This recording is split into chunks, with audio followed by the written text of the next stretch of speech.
呢一間鋪頭呢係我經常幫襯嘅午餐地方嚟嘅。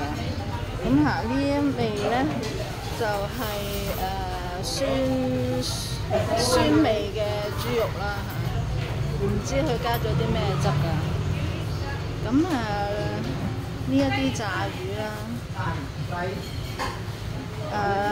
好肥嘅豬肉炒菜啦。呢一啲呢就係、非常之肥嘅燒肉嘅豬膏，剪埋同埋係有嗰啲燒肉嘅皮啊，燒肉皮咁樣撈埋啲洋葱一齊煮。呢一啲係豬手啦嚇，我一陣間會試下呢一啲豬手嘅味道。咁有炸雞髀啦。呢一啲咧就係叫做矮瓜煎蛋啊！呢一啲咧，即係我哋香港人都好熟悉嘅，類似糖醋嘅。咁但係當然係冇我哋啲茶樓整得咁好味啦。咁呢一款春卷啊，同埋炸魚仲有呢一啲菜啊，佢係南瓜、苦瓜咁樣，呢啲雜菜啦。呢一啲都係豬肉同埋煎蛋啊。有啲炒豆角啦。呢一啲都係酸味嘅豬肉。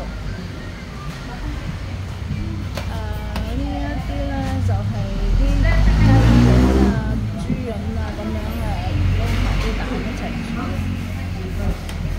呢啲都係肥豬肉同埋呢個瘦肉，即係佢哋係通常都係呢一啲咁加埋唔同嘅醬汁。啲魚同埋菜啦。呢個咧我未試過係咩東西，總之都係煎蛋。呢一隻咧就類似我哋嘅蝦醬，不過佢唔係用蝦醬，佢哋都係嘅酸味嘅，即係應該係落咗醋啦嚇。又有魚咯，又有菜啦。咁都係有南瓜同埋蘋果咁樣。呢啲係類似節瓜嘅瓜，煮埋啲豬肉。呢啲都係豬肉啦。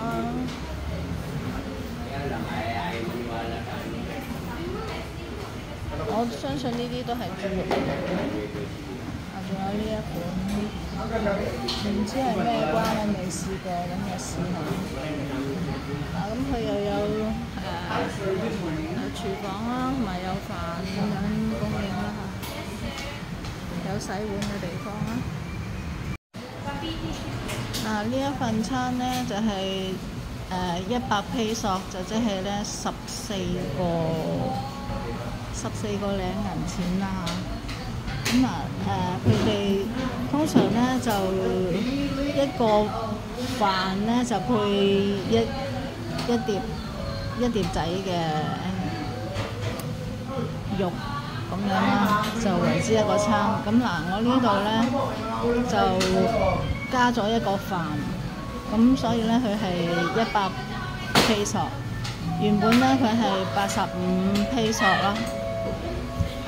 如果係一個飯一個餸咧，就係85 peso。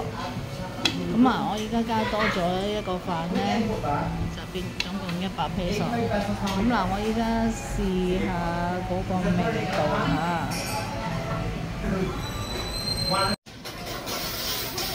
呢一餸咧就係總共係100 peso啊。咁咧佢係都幾多油下嘅，咁都唔緊要啦。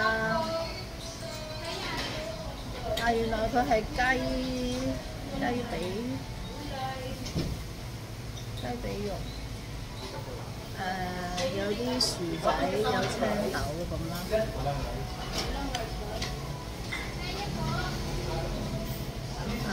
嗰啲雞髀肉嚟㗎嚇。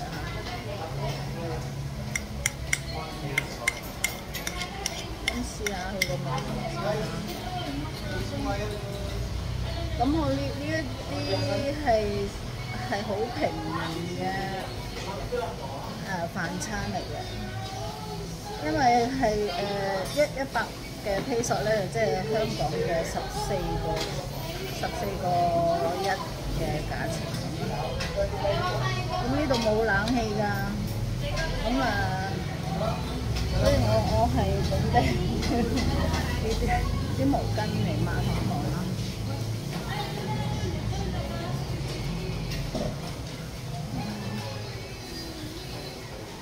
咁佢又有酸酸地嘅味道咯，都唔算話好鹹咯。咁試下佢嚿雞。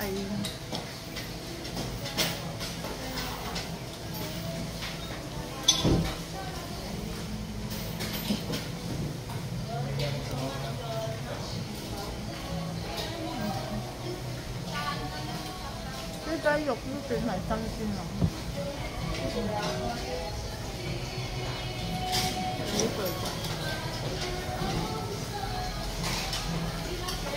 佢唔係話好鹹咯，咁都送得到飯啦，佢啲即係啲雞肉都算係滑啦，即係我可以俾大家睇下嗰嚿雞肉咧，即係都算係新鮮嘅顏色咯。我遞埋啲嘢，都算係新鮮嘅顏色咯，唔會話係好硬啊，唔會話黑掹掹啊，啲古靈精怪顏色咯，都 OK 㗎，即係照落去嗰個都嫩滑㗎啲肉。原來我唔係豬手，頭先睇落去咧，以為呢碟係豬手。咁我通常咧食2個飯咧就可以維持到6點零鐘就去食平價嘅晚餐。今日差唔多啦。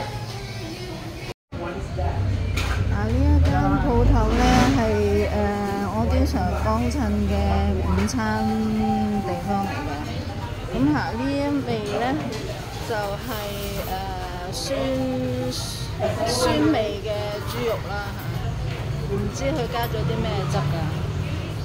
咁呢一啲炸魚啦，好肥嘅豬肉炒菜啦。呢一啲咧就係非常之肥嘅燒肉嘅豬膏，剪埋同埋係有嗰啲燒肉嘅皮啊，燒肉皮咁樣撈埋啲洋葱一齊煮。呢一啲係豬手啦嚇，我一陣間會試下呢一啲豬手嘅味道。咁有炸雞髀啦，咁呢一個咧就係叫做矮瓜煎蛋啊！呢一啲咧，即係我哋香港人都好熟悉嘅，類似糖醋嘅。咁但係當然係冇我哋啲茶樓整得咁好味啦。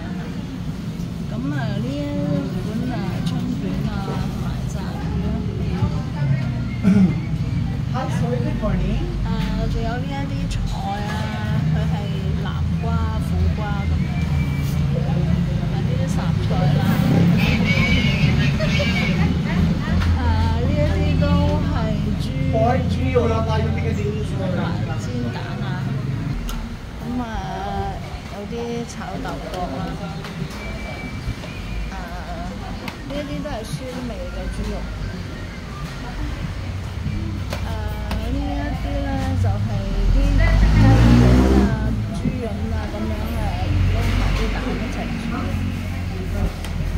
呢啲都係肥豬肉同埋呢個瘦肉，即係佢哋係通常都係呢一啲咁啊，加埋唔同嘅醬汁，啲魚同埋菜啦。呢個咧我未試過係咩東西，總之都係煎蛋。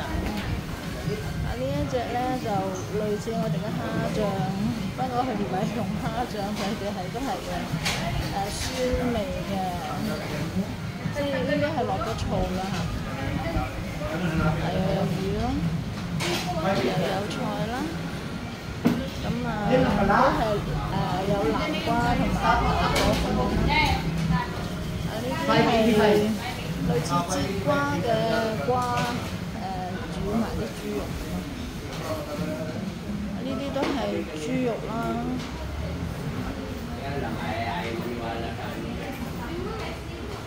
我相信呢啲都係豬肉。仲有呢一款，唔知係咩瓜，我未試過，咁就試下。咁佢又有廚房啦，同埋有飯咁樣供應啦嚇，有洗碗嘅地方啦。